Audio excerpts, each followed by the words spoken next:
अस्सलाम वालेकुम। हम अभी एक नया प्रोजेक्ट स्टार्ट करने जा रहे हैं। आई होप हमारा ये ट्यूटोरियल अच्छा रहेगा। हम इसको मल्टीपल वीडियो सीरीज़ के अंदर हम इसको पूरे को कवर करेंगे।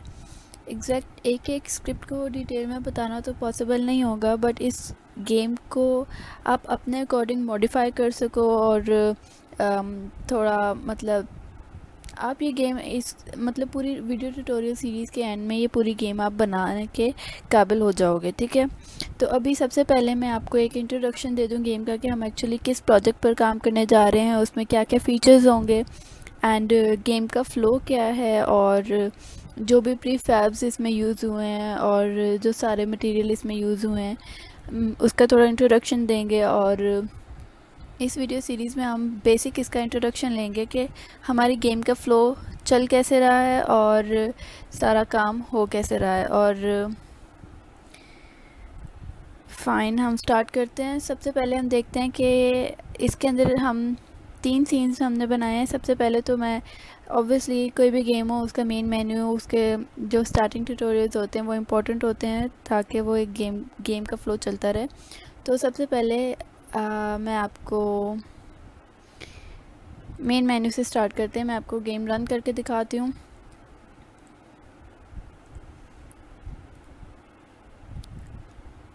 फाइनल प्रोडक्ट हमारा ये होगा। तो this is the main menu and यहाँ पर आपका म्यूज़िक टॉगल लगा हुआ है। अभी जो इसके बिहाइंड म्यूज़िक चल रहा है, आप इस म्यूज़िक को यहाँ पे क्लिक करके इसको बंद कर सकते हो और इसको ऑन कर सकते हो। देन जब आप इनिशियल स्टेज पे, जैसे अब मैंने एक काम किया था, यहाँ पे मैंने उसके प्री उसकी सारा डेटा सेव था वो मैंने डिलीट किया है। तो डिलीट करने की वजह से क्या हुआ, अब ये लोड गेम वाला बटन जो है ये इनएक्टिव हो गया है। हम जब न्यू गेम पे क्लिक करेंगे ये डायरेक्टली गेम पर नहीं लेकर जाएगा। एज अ बिगनर अगर कोई नया प्लेयर आया है जिसने अभी अभी गेम डाउनलोड की है, तो उसने अगर गेम खेलना होगा तो उसके लिए ट्यूटोरियल्स इम्पॉर्टेंट है। तो सबसे पहले जब हम न्यू गेम पे क्लिक करेंगे ये हमें ट्यूटोरियल वाले सीन पर लेकर जाएगा। अभी बेसिकली मेरा भी ये प्रोजेक्ट पूरा नहीं हुआ है, बट जो मैंने इसमें इमेजेस अभी यूज़ किए हैं, अभी इसको फ़ोटोशॉप करना है अभी ट्यूटोरियल्स के ऊपर। अभी ये जो इमेजेस लगी हुई हैं ये जस्ट फॉर ट्यूटोरियल है कि हमारा सीन इस तरह से होगा, इसमें ये काम ऐसे हो रहा होगा। अभी ये बेसिक सीन की इमेज है। अब मैं नेक्स्ट बटन पर क्लिक करूँगी तो ये हमें उसका प्लेयर जब मर गया है उसके बाद जो मेन्यू आ रहा है ये उसकी इमेज है। देन हमारा प्लेयर जो है वो इक्विप कर रहा है वुड को। देन ये सब फ़ोटोशॉप करके अभी मैं इसके ऊपर ट्यूटोरियल्स की मतलब हेडलाइंस दूंगी। इस पे ऊपर लिखा हुआ आएगा कि ये आप इस बटन को क्लिक करो तो ये वो काम होगा। तो ये सब अभी मेरा थोड़ा काम रहता है इसका, बट बेसिक ये बना कैसे है वो तो मेरा सेपरेट काम है ना। बना कैसे है ये ट्यूटोरियल वाला सीन और मेन्यू वाला सीन, देन हमारा एनवायरनमेंट कैसे क्रिएट हुआ, देन हमने क्राफ्टिंग इन्वेंटरी वगैरह कैसे बनाई है, उसके 2D मेन्यूज़ कैसे बनाए हैं हमने, वो सब हम डिटेल में देखेंगे। ठीक है, तो अभी अगर मैं स्किप पर क्लिक करूँगी तो ये डायरेक्टली हमें दोबारा मेन मेन्यू पर ले जाएगा। अगर मैं नेक्स्ट पे क्लिक करूँगी तो ये हमारे जितने भी ट्यूटोरियल्स हैं उन सब पर 1 बाय 1 लेता जाएगा। अब वो लास्ट ट्यूटोरियल था, जब मैंने नेक्स्ट पे क्लिक किया तो ये वापस हमें मेन्यू पे ले आया। अब ये लोड गेम का भी एक्टिव हो गया। हम करते हैं न्यू गेम पर क्लिक। अब ये हमें सीन पर लेकर जाएगा, हमारी गेम के सीन पर। ऐसे आ गया है। तो इसमें भी कुछ चीज़ें जो है रियलिस्टिक हैं और कुछ जो एसेट्स हैं वो अभी लो पोली के हैं। मैं अभी इस पर काम कर रही हूँ। तो अभी हमें जस्ट फ्लो देखना है इसका। ओके, तो ये काम कुछ इस तरह से कर रहा है। यहाँ पर हम जाएंगे, इस पर क्लिक किया तो इसने ये पिक कर लिया, ये था स्टोन। देन हम एक वुड को पिक करते हैं। देन हम जाते हैं अपनी इन्वेंट्री पर, सॉरी ये क्राफ्ट टेबल जितनी भी सारी चीज़ें हैं वो यहाँ पर अवेलेबल हैं। अब जैसे कि मैंने ये पिक की हैं चीज़ें, तो इससे मुझे अब याद है तो मैं देख रही हूँ यहाँ पर इसको रिक्वायर्ड था एक वुड और एक रॉक, दोनों हमारे पास हैं। अब ये एक्टिव हो गया बटन, हम इस पर क्राफ्ट का क्लिक करेंगे तो ये क्राफ्ट हो गया हमारे पास। हम इस पर राइट क्लिक करेंगे, ये इक्विप कर लेगा इस क्राफ्टेड एक्स को। हम जाएंगे अब इस ट्री को हम क्लिक करेंगे तो ये इस एक्स को यूज़ करते हुए ट्री काटना शुरू कर देगा। अब जब ट्री पर ये 4-5 बार ऐसे हिट करेगा तो इसने ट्री को काट लिया है। अब उससे हमें लूट मिलेगी। अब ये लूट के आइटम्स वगैरह हम ये सब मॉडिफाई कर सकते हैं कि हम ये वाला जो है एसेट, इस पे हम ऐसे इंटरेक्ट करें, ये जब डिस्ट्रक्ट हो तो इससे हमें क्या चीज़ कौन सी लूट मिले और कौन कौन सी चीज़ें उसमें हो, ये सब हम इसको चेंज करेंगे। मैं आपको तरीका बताऊंगी कैसे होगा। ये इस तरह से इक्विप कर लेगा और इस तरह से यूज़ करेगा। ओके, तो ये था काम। ये जस्ट ये नहीं करेगा, इसमें और बहुत सारी चीज़ें हैं, जैसे ये सब हम इससे क्राफ्ट कर सकते हैं। देन ये शेल्टर्स हैं इसके, ये इससे कर सकते हैं। देन इसके फूड आइटम्स, ये सब भी हम इससे क्राफ्ट कर सकते हैं। देन इसके ये सारे कपड़ों से रिलेटेड है। देन ये उसके फर्दर चीज़ें हैं, इसमें बहुत सारी चीज़ें होंगी, हम एक 1 बाय 1 हर चीज़ को देखेंगे। देन हमारे आगे ये हैं सारी इसकी हेल्थ बार्स। तो ये इसकी मेजर हेल्थ बार है, अगर ये ज़ीरो होगी तो हमारा जो प्लेयर है वो मर जाएगा।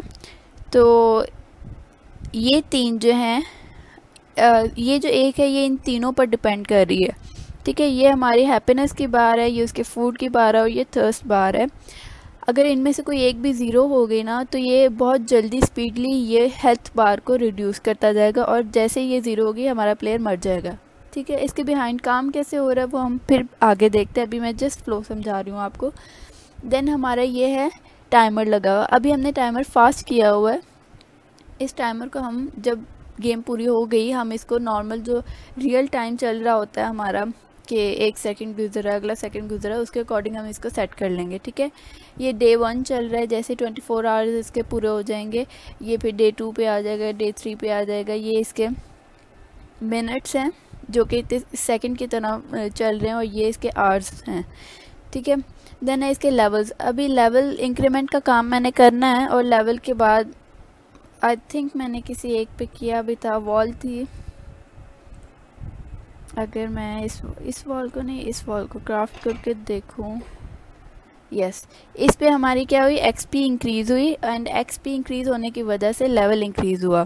तो लेवल इस तरह से इंक्रीज़ होंगे। लेवल इंक्रीमेंट जो है वो कि एक पूरा न्यू एनवायरनमेंट का लेवल होगा, वो वाले लेवल्स हमने नहीं बनाए हैं, ठीक है। तो इसमें लेवल इंक्रीमेंट इस तरह से होगा।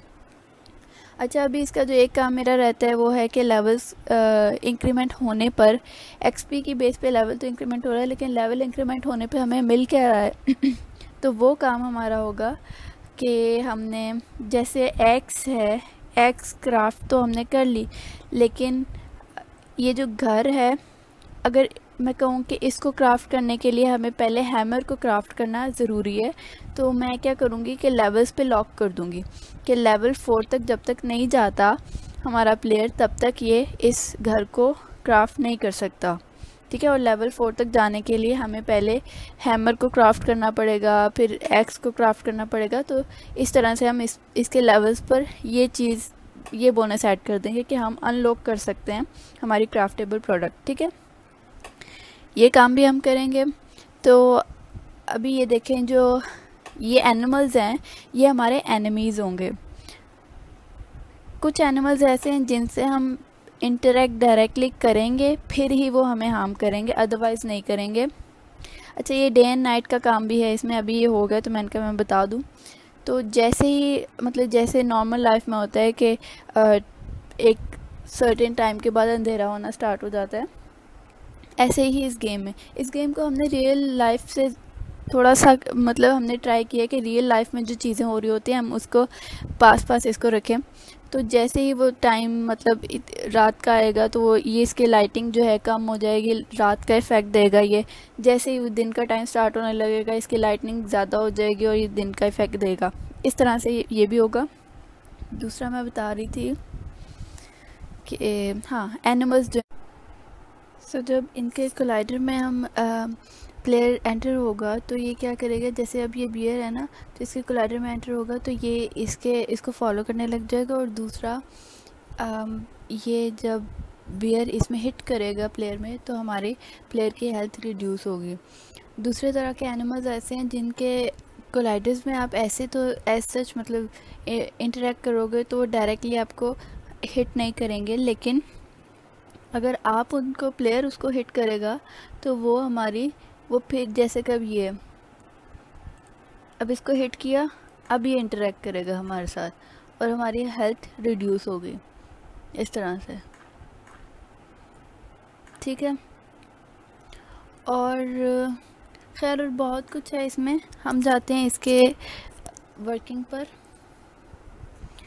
ओके जब मैं आपको ना एक सैम्पल फाइल इसकी प्रोवाइड कर दूंगी जिसके अंदर एक्चुअली पूरी गेम नहीं बनी होगी, जस्ट इम्पॉर्टेंट जो इसके रिसोर्सेज एसेट्स हैं वो सब उस फाइल के अंदर इम्पोर्टेड होंगे ऑलरेडी। और आपने जस्ट मेक श्योर कर लेना है कि आपके गेम के अंदर ये चीज़ें लाजमी हों, कैमरा, मैनेजर्स और प्लेयर कैरेक्टर, ये 3 चीज़ें आपने मेक श्योर कर लेना है कि लाजमी हों। देन आपने देखना है कि ओके मैनेजर्स, ओके इसके अंदर क्या है कि द गेम में आप अगर जाओ तो द गेम के ऊपर 2 स्क्रिप्ट्स लगी हुई हैं, द गेम और रेंडर की। हम इन स्क्रिप्ट्स को भी डिटेल में देखते हैं। देन है डेटा, गेम डेटा के अंदर अगर आप देखो तो गेम डेटा के अंदर हमने अभी देखा है कि उसके अंदर जो टाइम आपका मैनेज हो रहा है, जो डे का टाइम है वो हमने फास्ट किया हुआ है, तो आप उसको अगर चेंज करना चाहो तो वो यहाँ पर होगा। अब ये जो है अब अगर मैं इसको 24 कर दूँ तो 24 का मतलब है कि अब हमारा जैसे 24 पूरा दिन अगर हम देखें हमारा रियल लाइफ का, तो ये उस पूरे दिन को इस गेम के अंदर 1 घंटे के अंदर पूरा कर देगा, जो इसका साइकिल होगा वो पूरा कर देगा, ठीक है। इस तरह से ये काम करेगा। इसको हम यहाँ से वैल्यू को इंक्रीज़ और डिक्रीज़ करके इसको फास्ट और स्लो कर सकते हैं। देन ये है कि लाइट इंटेंसिटी जो है वो हम इंक्रीज़ और डिक्रीज़ कर सकते हैं। ये है कि डे लाइट इंटेंसिटी, जैसा कि अब गेम के अंदर जब डे का टाइम है तो उसके अंदर लाइट कितनी ज़्यादा हो इसके अंदर, ठीक है। ऐसे ही ये इंटेंसिटी है डे लाइट एम्बिएंट इंटेंसिटी, ये इन दोनों को आप मेंटेन करके कर सकते हो, ठीक है। देन आप नाइट टाइम की भी इंटेंसिटी इंक्रीज़ और डिक्रीज़ कर सकते हो अपने अकॉर्डिंग, जैसे आपने करना है। देन ये जो है ये इसकी ऑप्टिमाइजेशन के लिए है कि कितने डिस्टेंस तक आपका जो है, अगर आप गेम प्ले करते हो ना तो कितने डिस्टेंस तक वो प्री फैब्स को विजिबल करके दिखाए, क्योंकि जितने ज़्यादा प्री फैब्स एक सीन के अंदर आ रहे होंगे उतनी हैवी रन टाइम पर हमारी गेम होगी। तो हम ट्राई करते हैं कि इसको ज़्यादा से ज़्यादा ऑप्टिमाइज रखें ताकि एक नॉर्मल यूज़र जो है, प्लेयर जो है, उसके ग्राफिक कार्ड पर भी इजीली गेम स्मूथली चल जाए।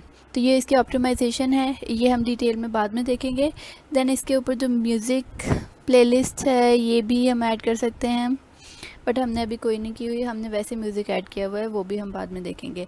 देन इसका जो डेटा सेव हो रहा है,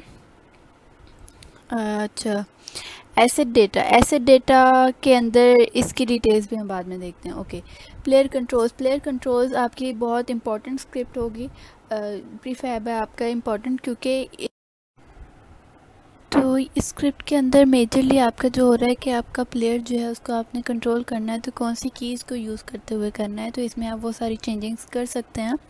प्लेयर कंट्रोल्स की पूरी जो स्क्रिप्ट है ये इसमें यही काम हो रहा है। देन अगर आप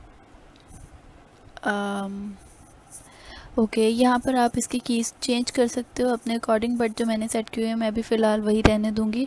जब हम इसका डिटेल में काम करेंगे तो देखेंगे।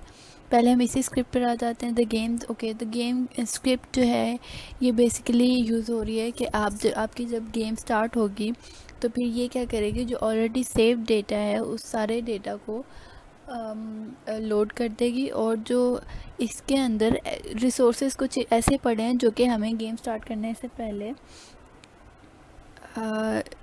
लोड करने इम्पॉर्टेंट हैं, जैसे कि इसके ये आइटम्स हैं। देन इसके हैं यहाँ पर एक रिसोर्सेज का फोल्डर होगा, ये वाला फ़ोल्डर, ये फ़ोल्डर पूरा हमें लोड करने की ज़रूरत है। तो ये कुछ इंपॉर्टेंट इसके अंदर फ़ोल्डर्स हैं जो कि जिनके नाम एज़ इट इज़ हमने रखे हुए हैं और इसको पास किए हुए हैं, जो कि ये रन टाइम पर लोड करेगा। और ये रेंडर स्क्रिप्ट जो है ये भी अगेन उसकी ऑप्टिमाइजेशन और रेंडरिंग के रिलेटेड काम कर रहा होगा कि हम जो है सीन वो कितना लाइट वेट बना सकते हैं। ठीक। अभी हम जो देखेंगे वो है प्लेयर कैरेक्टर के जो है ये आपका जो मेजर प्लेयर है वो है। इसके ऊपर जो स्क्रिप्ट्स लगी हैं काफ़ी सारी स्क्रिप्ट्स हैं इसके ऊपर। पहली स्क्रिप्ट तो ये आपको जो उसकी मूवमेंट है, स्पीड वगैरह, रोटेशन स्पीड कितनी होनी चाहिए, अगर वो फॉल करता है उसकी स्पीड कितनी हो, फॉल ग्रेविटी वगैरह कितनी हो, ये उस सब को मेंटेन करने के लिए है। ठीक है। मेक श्योर कि आपका जो प्लेयर है उसका एक तो टैग प्लेयर हो और दूसरा उसकी लेयर भी प्लेयर हो, क्योंकि जब ये हमारे एनिमीज़ के साथ इंटरेक्ट कर रहा होता है तो वहाँ पर उसके कोलाइडर्स वगैरह के अंदर उसके ये लेयर और टैग्स वगैरह ये चेक होते हैं, तो इसकी बेसिस पर वो उसके साथ इंटरेक्ट करता है। ठीक है। देन आपके पास ये कैरेक्टर स्विम की स्क्रिप्ट लगी हुई है। ये बेसिकली जब ये पानी के अंदर प्लेयर जाता है तो ये स्विम करता है, तो हम उसकी स्पीड वो थोड़ी सी कम कर देते हैं, उसकी रोटेशन स्पीड वगैरह वो सब इसकी थोड़ी चेंज कर देते हैं, तो ये उसको मेंटेन करने के लिए स्क्रिप्ट है ये वाली।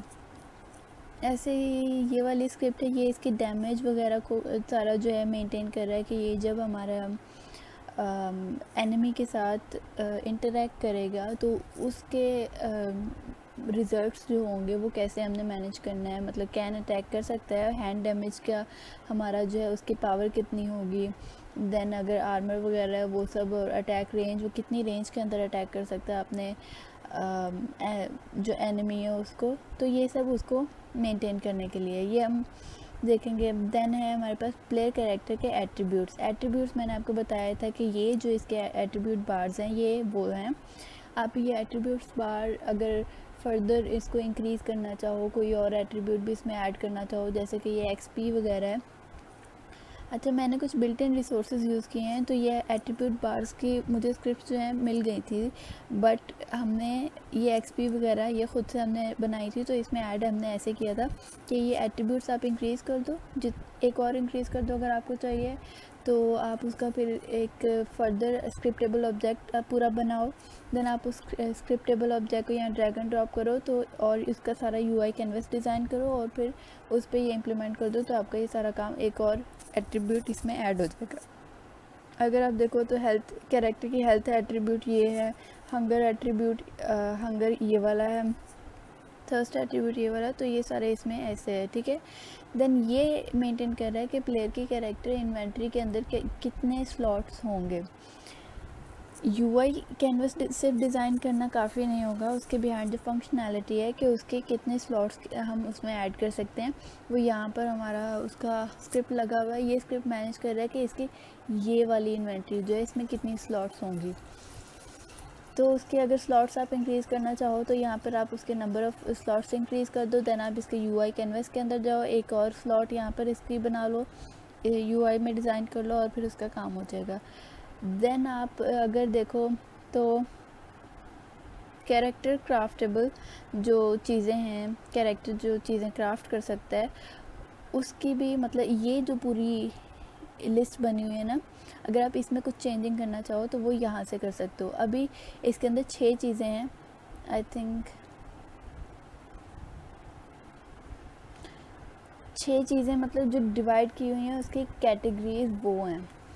ये टूल्स है, देन उसके वेपन्स हैं, देन फूड अलग से है, कंस्ट्रक्शन मतलब शेल्टर्स वगैरह वो अलग है, प्रॉप्स अलग हैं, देन उसके वेरिएबल आइटम्स जो हैं वो अलग है। अगर आप कोई नई इसमें चीज़ ऐड करना चाह रहे हो तो वो भी आप यहाँ पर इसका नंबर इंक्रीज़ करो, वो सारी उसका स्क्रिप्टेबल ऑब्जेक्ट बनाओ, देन आप उसको यहाँ पे पेस्ट करो और ये यूआई कैनवस के अंदर चेंजिंग करके एक नई स्लॉट ले आओ और इस पे वो जब इम्प्लीमेंट होगा तो वो ऑटोमेटिकली उसकी फंक्शनैलिटी चल जाएगी। तो ये स्क्रिप्ट इसकी ये सारी चीज़ें मेंटेन कर रहा है। ओके, देन ये स्क्रिप्ट बेसिकली मैंने ट्राई किया था कि इसके अंदर वेदर वाला सिस्टम भी रखें कि समर का मौसम है, कोल्ड है या ऑटम चल रहा है, तो ये उसको मेंटेन करने के लिए था, बट अभी मैंने वो इसमें नहीं किया। अभी स्क्रिप्ट ही लगी हुई है, अभी काम वो इसमें हो नहीं रहा है, तो अभी मैंने डिलीट नहीं किया है क्योंकि CS में अगर कोडिंग करते हुए आपका प्रोजेक्ट चल रहा है तो उसमें चेंजिंग करने की ज़रूरत नहीं है। अगर आप चेंजिंग करोगे तो फर्दर एरर्स कहीं ना कहीं से निकल आते हैं, तो इसलिए भी मैंने ये डिलीट नहीं किया। खैर, देन है हमारे पास एनिमेशन की स्क्रिप्ट। ये सारी जो स्क्रिप्ट है ये जस्ट इसके एनिमेशंस को मेंटेन कर रहा है कि हमारे प्लेयर कैरेक्टर जो है उसकी कौन सी मूवमेंट हो, किस काम पर उसकी कौन सी एनिमेशन चल रही हो। ये उसके हमने टैग्स दिए हुए हैं जो कि उसको फॉलो कर रहे हैं। ये भी हम देखेंगे बाद में कि कैसे काम हो रहा है। आपने अगर प्लेयर अपना चेंज करना है तो वो आप कैसे कर सकते हो, मैं वो भी करके दिखाऊंगी आपको, ठीक है। देन है हमारे पास ये सीन के अंदर जैसे इसकी डायरेक्शन लाइट वगैरह उसको मेंटेन कर रहा है। देन आते हैं इसके UI कैनवस के ऊपर। UI कैनवस है ये पूरा। अब ये कैसे डिज़ाइन करना है हम इसको भी देखते हैं। सो बेसिकली UI कैनवस में जो आपको फ़ाइल इसकी प्रोवाइड करूँगी उसके अंदर मैंने प्रीफैब्स बना के रखे हुए होंगे कि जो डिज़ाइन हमारा ऑलरेडी काम है मैंने उसके प्रीफैब्स अलग से बना के रखे हैं ताकि हमें वो रीयूज़ करना हो तो पूरा प्रीफैब यूज़ कर सकें। तो इसका जो सर्वाइवल इंजन प्रीफैब और UI का फ़ोल्डर होगा उसके अंदर आपका ये UI कैनवस जो है आपको मिल जाएगा। तो अभी यहाँ पर हम ओपन प्रीफैब करेंगे तो ये जस्ट हमारा वो वाला एसेट आ जाएगा जो हमने प्रीफैब बना के रखा है डिज़ाइनिंग के बाद, ठीक है। अभी आप इसके अंदर जैसे अपने अकॉर्डिंग चेंजिंग करना चाहो आप कर सकोगे। अब जैसे यहाँ पे क्लॉक वाला है सेक्शन, आप इसके एरो पे क्लिक, ये एरो बार पे क्लिक करोगे तो आप इसकी पोजीशन भी चेंज कर सकते हो, ठीक है। अपने अकॉर्डिंग चेंज कर लो। देन है अगर आपके पास मतलब मैं अगर आपको प्रोवाइड करूँ एसेट और कोई ऐसा एसेट है जिसकी जो मतलब प्रीफैब में यहाँ पर इसकी हायरार्की में तो शो हो रहा है लेकिन आपको यहाँ पर स्क्रीन पे नहीं शो हो रहा, तो फिर आप क्या करोगे, आप उस एसेट पे क्लिक करो, देन उसके उस पार्ट पे क्लिक करो। देन यहाँ पे अल्फ़ा वाली वैल्यू है, ये बेसिकली स्क्रिप्ट के थ्रू इसको विजिबल और इनविजिबल कर रहा है, कंट्रोल कर रहा है। बट अगर आप UI डिज़ाइनिंग के टाइम पे कोई चेंजिंग करना चाह रहे हो इसके अंदर तो अल्फ़ा वैल्यू को आप 1 करोगे, ये आपको विजिबल हो जाएगा, ठीक है।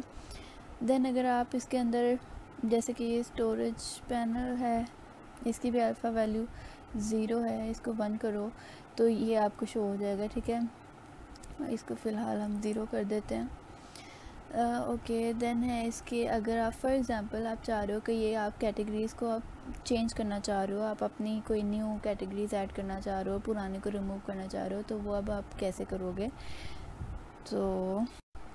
तो अगर आप कैटेगरी चेंज करना चाह रहे हो तो आप क्या करोगे, अभी ये हमारे पास आप प्लेयर UI के अंदर आओ आप क्राफ्ट पर, तो क्राफ्ट पर जब क्लिक करोगे आप देखोगे इसके अंदर स्लॉट्स होंगी। तो आप अगर सिंगल स्लॉट के ऊपर क्लिक करोगे तो आप देखोगे यहाँ पर इसके ग्रुप्स डिफ़ाइन होंगे, ये वाला ग्रुप, ठीक है। आप इसको जो ग्रुप डिफ़ाइन करोगे ये उस ग्रुप के अकॉर्डिंग इस पर शो कर देगा कि ये वाला आप इसके अंदर मतलब शो करेगा। अभी जैसे आप जाओ यहाँ पर इसके आइटम्स होंगे,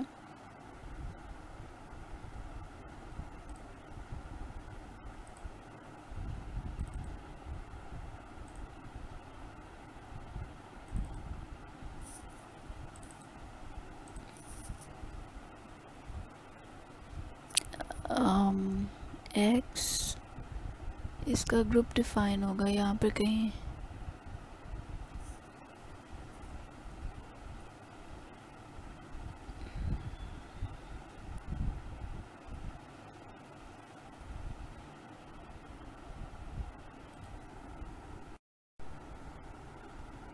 आई थिंक ये प्रीफर्स मैंने रिसोर्सेज वाले में था। ओके, रिसोर्सेज वाले में जैसे कि एक्स है, एक्स के अंदर इसके ये जो ग्रुप्स हैं ये डिफाइंड हैं कि ये किस किस ग्रुप के अंदर ये हम इसके साथ काम वर्किंग कर सकते हैं। अब इसके अंदर भी अगर आप देखो तो ये क्राफ्ट टूल का ग्रुप इसके अंदर भी डिफाइंड है। आपने अगर करना है कि आपकी इस के स्लॉट के अंदर आपका ये विजिबल हो जाए एक्स क्राफ्ट टेबल, तो आप क्या करो, आप इसके अंदर एक और ग्रुप का मतलब क्राफ्ट टूल्स जो है इसके अंदर यूज़ हो रहा है। और अगर आप देखो कि इसके स्लॉट पर क्या कौन सा ग्रुप लगा हुआ है क्राफ्ट टूल्स, मतलब उस पर अगर वो ग्रुप होगा और यहाँ पर भी वो ग्रुप होगा तो अब वो जो आइटम है वो आपकी यहाँ पे इसकी लिस्ट के अंदर शो हो जाएगी इसकी कैटेगरी टाइटल के अंदर, ठीक है। तो इस तरह से आप चेंजिंग कर सकते हो। अगर आप अपना कोई ग्रुप इसमें डिफ़ाइन करना चाहो तो आप इसमें लेकर आ सकते हो। देन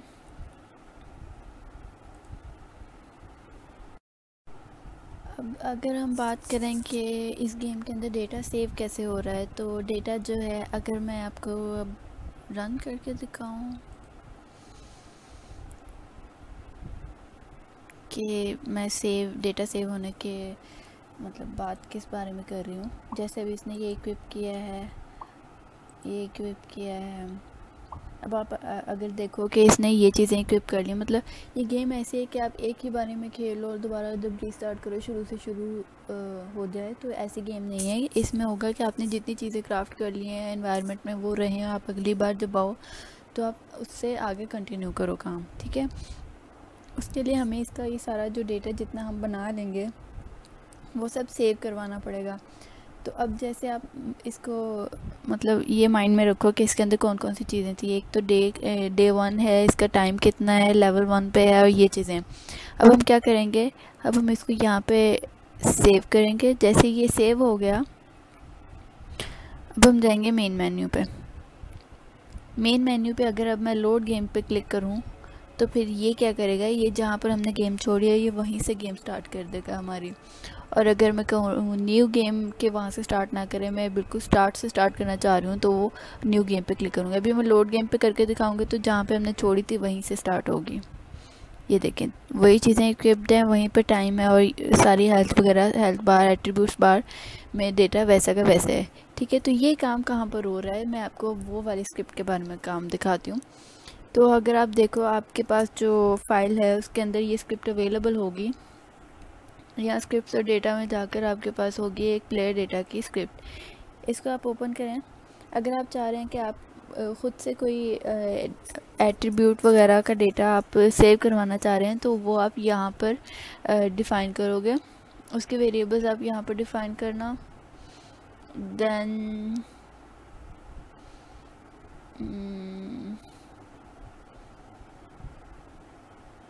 ये जो क्लास है, इस क्लास के अंदर आप जो चीज़ डिफ़ाइन करोगे वो आपका सेव होता जाएगा। जो वेरिएबल आप इसमें डिफ़ाइन करोगे वो आपका सेव होता जाएगा। जैसे अब हम टाइमिंग, जो डे का टाइम आप था वो सारा सेव कर रहे थे, तो वो डे टाइम यहाँ पर वो सब मैंने मेंटेन किया हुआ है। जो वेरिएबल आप यहाँ पे डिफ़ाइन करोगे वो डेटा सेव हो जाएगा। अब अगर आप चाह रहे हो कि इसका कोई वेरिएबल आप इसका एक्सेस करो तो आप क्या करोगे, प्लेयर डेटा डॉट गेट, फिर यहाँ पे डॉट करके अब आप इसके कोई भी वेरिएबल और फंक्शंस वगैरह को एक्सेस करके उसको यूज़ करते हुए काम कर सकते हो। और ये वो फंक्शंस मतलब वो डेटा देंगे जो कि ऑलरेडी गेम में सेव्ड है, ठीक है। तो ये जो स्क्रिप्ट है ये मेजरली आपका जो काम कर रही है डेटा सेविंग का वो कर रही है। आगे हम इसको भी देखेंगे थोड़ा सा कि इसका काम कैसे हो रहा है। देन अब हम देखेंगे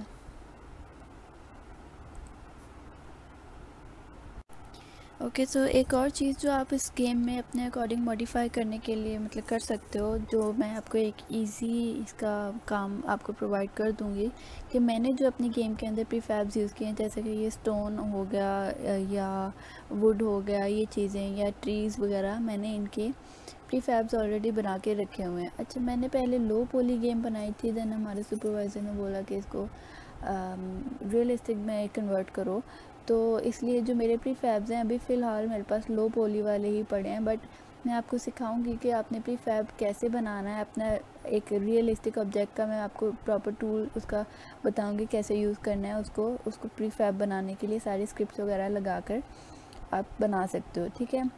तो अभी अगर आपने बिल्ट-इन इसके मतलब बिल्ट-इन नहीं, मतलब जो मैंने बना के रखे हैं वो वाले अगर प्रीफैब्स यूज़ करने हैं, जैसा कि इसके हैं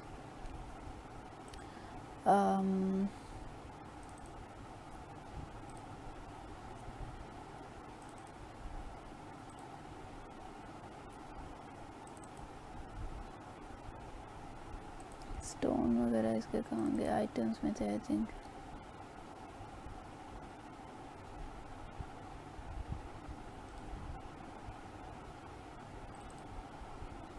फॉर एग्ज़ाम्पल ये रॉक है, ये अब लो पोली का रॉक है। तो अगर आप मतलब इसको रीयूज़ करना चाहो आप इसके साथ, अब इस ये प्रीफैब, अच्छा प्रीफैब होता क्या है? प्रीफैब होता है कि आपका ऐसा एसेट जिसके ऊपर सारे कोलाइडर स्क्रिप्ट्स वगैरह आप लगा कर ऑलरेडी उसको यूज़फुल बना चुके हो, और अब आप चाह रहे हो कि वो जो मैंने एसेट एक ऐसा यूज़फुल बनाया है वो रीयूजेबल मैं बना सकूं, कि वो कहीं भी मैं दोबारा से यूज़ कर सकूं, जैसे एक ड्रैग एंड ड्रॉप करने के बाद, और मुझे दोबारा उस पर स्क्रिप्ट्स और कोलाइडर्स ना लगाने पड़े। तो फिर आप क्या करते हो, आप अपना काम एक एसेट के ऊपर करते हो और देन आप उसको यहाँ से, अब ये तो पैक्ड है ना, आप इसको अनपैक करो और इसको यहाँ से ड्रैग एंड ड्रॉप करके अपने यहाँ पे एसेट्स में जिस फोल्डर में भी आप रखना चाह रहे हो उसमें ड्रॉप करो, तो वो आपका एज अ प्रीफैब बन जाता है। ठीक है, तो आप इनको रीयूज़ कर सकते हो। अगर आप अपना कोई ऑब्जेक्ट बनाना चाह रहे हो ऐसे, तो वो आप यहाँ पर क्लिक करो क्रिएट न्यू ऑब्जेक्ट। ये एक ईजी वे है, मतलब ये टूल है क्रिएट ऑब्जेक्ट करने की, इसकी स्क्रिप्ट लगी हुई है, ये मुझे मिल गया था, तो इसको मैं यूज़ करना आपको सारा बताऊंगी कि कैसे आप अपना ऑब्जेक्ट जो है अपना मॉडल को यूज़ करते हो, उसके ऊपर स्क्रिप्ट्स लगाकर उसको आप यहाँ पे बना सकते हो जैसे मैं। ओके, तो अब हम जो मेजर इसका काम करेंगे, मतलब जो इसके अंदर एक और मेजर फाइल है वो है इसकी रिसोर्सेज की फ़ाइल। अब रिसोर्सेज की फ़ाइल जो है ये मेंटेन कर रही है कि आपका जो प्रीफैब्स हैं उनका और डेटा जो है वो सारा मैनेज हो रहा है इन रिसोर्सेज की फ़ाइल्स के अंदर। अब फॉर एग्जांपल ये आइटम्स के अंदर अगर मैं जाऊँ एक्स पे क्लिक करूँ, तो इसके अंदर सबसे इम्पॉर्टेंट चीज़ जो है वो इसकी ये आईडी है। ये आईडी आपकी यूनिक होनी चाहिए। अगर आप एक न्यू आइटम बनाना चाह रहे हो, यहाँ पर डिफ़ाइन करना चाह रहे हो, तो आप मेक श्योर करना कि उसकी ये आईडी जो है ये यूनिक होनी चाहिए। अब यहाँ पर जितने भी हैं ये इन सब की अपनी अपनी यूनिक आईडीज़ हैं। ठीक है, इसमें एक और तरह की गेम में आईडी यूज़ हो रही है, वो क्यों डिफरेंट है इससे और उसका क्या मेजर फंक्शन है वो भी मैं आपको बताऊँगी। अब इसके अंदर जो है ये वाला सेक्शन एक्चुअली इसका जो है लिंक बिल्ड कर रहा है कि ये एक्चुअल जो प्रीफैब है हमारा, मतलब जो मॉडल है उसका, जैसे कि आप यूनिटी से के एसेट स्टोर से कोई भी एक मॉडल डाउनलोड कर लो, ये वो मॉडल है।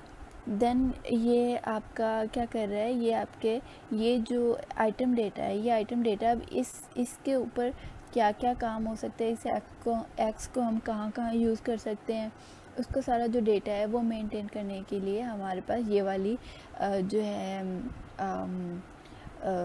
कह लो कि स्क्रिप्टेबल ऑब्जेक्ट बना हुआ है। ठीक है, अब इसके अंदर हमने कहा था इसके 3 तरह के ग्रुप्स हैं। ये 3 तरह की चीज़ों में काम आ सकता है। ये क्राफ्ट करने के लिए काम आ सकता है, हम एक्स को यूज़ कर सकते हैं, और ये ट्रीज़ को कट करने के लिए काम आ सकता है। ठीक है, अगर आप फर्दर इससे कोई काम लेना चाह रहे हो तो फर्दर आप इसमें ऐड कर सकते हो। तो ये जो था ये एक्चुअली पार्ट जो है ये इसका लिंक क्रिएट कर रहा है, इसके ये जो ये मेजर इन्फॉर्मेशन जो है इस एक्स की, और इसके अंदर क्या क्या काम हो सकता है इसका, इसके एक्चुअल मॉडल के डिज़ाइन के साथ ये इसको लिंक कर रहा है। अगर आप देखो इसके ऊपर क्लिक करो तो इसके ऊपर भी इसका डेटा जो है वो आइटम एक्स आइटम डेटा दिया हुआ है, यहाँ पर इसका उससे लिंक बन रहा है जो हमने अभी देखा था रिसोर्स के साथ। ठीक है, ऐसे आप अगर एक कोई नया अपना एसेट आपने यूनिटी से डाउनलोड किया है तो आप ऐसे ही उसका लिंक क्रिएट कर सकते हो, उसका अपना एक आइटम डेटा वाली फ़ाइल जो है बनाकर। अब ये कैसे बनेगी ये भी मैं आपको आगे बताऊंगी। ठीक है,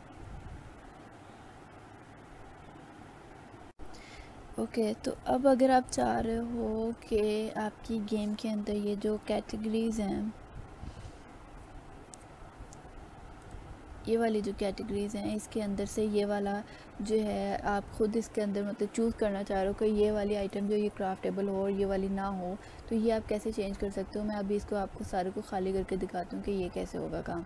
आप चाह रहे हो कि ये वाली आइटम्स तो मैंने क्राफ्ट करनी नहीं है, मैं कोई नई आइटम्स लेकर आना चाह रही हूँ जिसको मैंने खुद से उसके रिसोर्सेज वगैरह लिंक किए हैं, मतलब जो अभी मैंने पीछे आपको बताया कि आइटम डेटा वगैरह बना के आप कैसे उसके रिसोर्सेज और उसका सारा आइटम डेटा मैनेज और मेनटेन करते हो, वो मैंने खुद बना लिया। अब मैं चाह रही हूँ कि वो यहाँ पर इसकी कैटेगरीज़ के अंदर वो क्राफ्टेबल शो हो और ये वाले यहाँ से चले जाएं। तो वो कैसे आप करोगे, तो वो आप करोगे कि वो भी आपके इसी रिसोर्सेज फ़ोल्डर के थ्रू होगा। जैसे अब ये रिसोर्सेज का फ़ोल्डर है, इसके अंदर मैं कह लूँ कि आइटम्स हैं, हाँ ओके। अगर आप मतलब ये कंस्ट्रक्शन वाला जो सेक्शन था उसका यहाँ पर दिखाऊँ? हाँ, यहाँ पर कहाँ गया आप कंस्ट्रक्शन वाला? ये मेरे और भी आ रहे हैं इसमें, इसके 2D में दिखाती हूँ मैं आपको।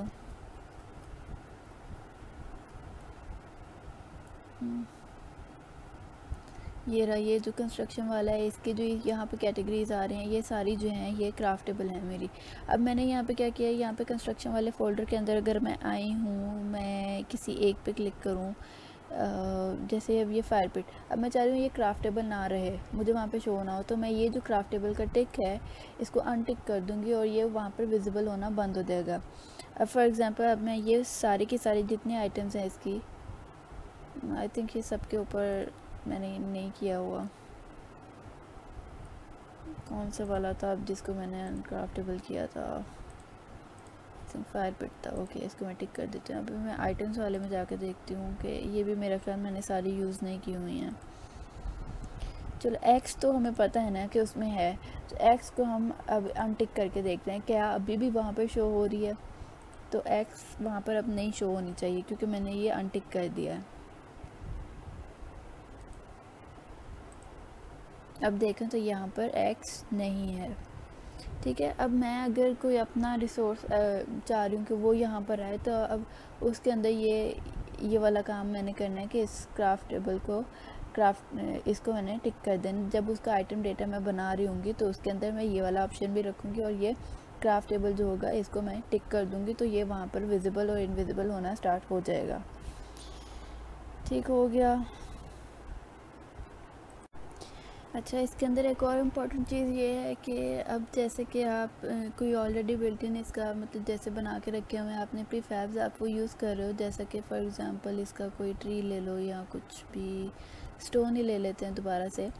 तो ये स्टोन जो है एक इसके ऊपर एक ये काम लगा हुआ है। ठीक है, यहाँ पर आप मेक श्योर कर लेना कि आप कोई ना कोई इसको जनरेट यूनिक आईडी कर लो, क्योंकि ये यूनिक आईडी अगर नहीं होगी तो ये आपका जो डेटा सेव हो रहा है वहाँ पर जाके इसका डेटा सेव नहीं होगा।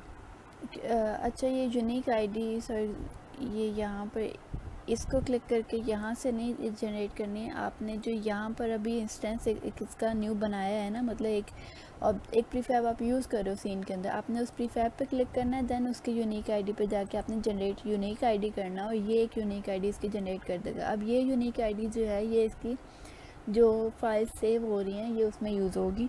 तो मेक श्योर आपने करना है कि आप हर जो इसके अंदर प्रीफैब ऐसे यूज़ करो कि हर एक को यूनिक आईडी असाइंड हो।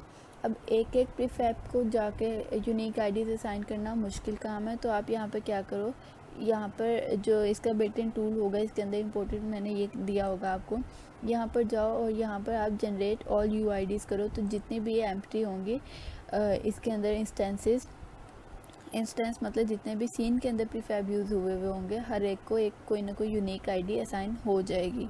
ठीक है, अब मैं आपको डिफरेंस बताती हूँ कि इस आईडी का और जो हमने पहले रिसोर्सेज के अंदर जाके हमने देखा था कि जैसे इसका अपना एक यूनिक आईडी ये देना इम्पोर्टेंट है, इनमें क्या डिफरेंस है।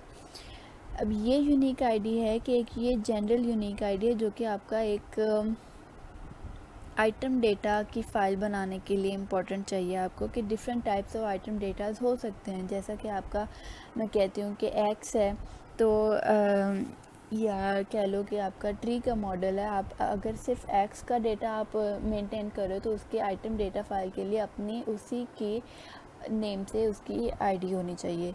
ये उस काम को मेंटेन करिए कि उस आइटम का डेटा क्या चल रहा है।